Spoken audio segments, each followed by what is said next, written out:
Spence beat Ugas last night, and now we're hearing about the injuries.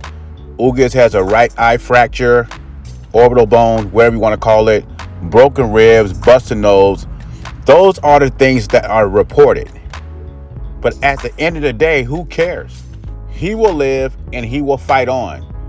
What we care about is the fight between Terrence Crawford and Errol Spence really going to happen? And I said it in my last video. It was a good performance by Errol Spence.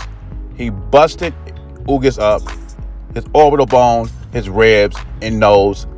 I want to see if he could break Terrence Crawford's orbital bone, break his ribs, bust his nose. Now, that'd be really impressive if he could do that to Terrence Crawford. And that was a beautiful uppercut by Errol Spence that ended the fight basically in the 7th round. That uppercut ended everything. And he called out Terrence Crawford after the fight, which was good, and I was happy. But that's just a call out. Ryan Garcia calls people out all the time. This fight was supposed to happen 4 years ago, but Spence said he wanted to collect the belts, which he did. Now, all I'm waiting is for the contract to be signed. Until the contract is signed, and I want to see if Errol Spence is going to keep his word. Remember, he said he was kidding about the 70-30 split. So I'm thinking the least that Crawford's going to get is a 60-40 split. But we shall see. In this point in both these guys' career, this is a legacy fight well as money.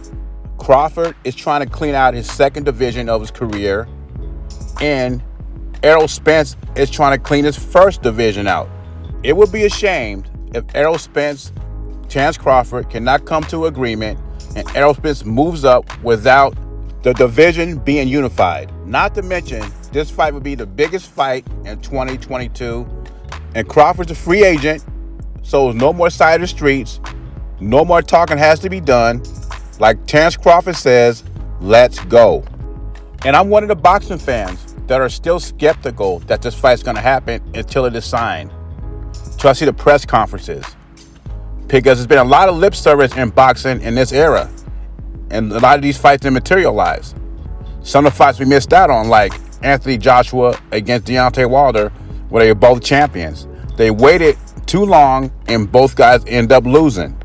I mean, even though Errol Spence says he has no interest in fighting Keith Thurman, the rumor is still floating around he might fight Keith Thurman and move up to 154. So I'm praying to the boxing gods that Errol Spence and Terrence Crawford will take place this year.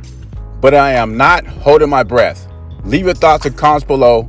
Jay Beezy, I'm gone.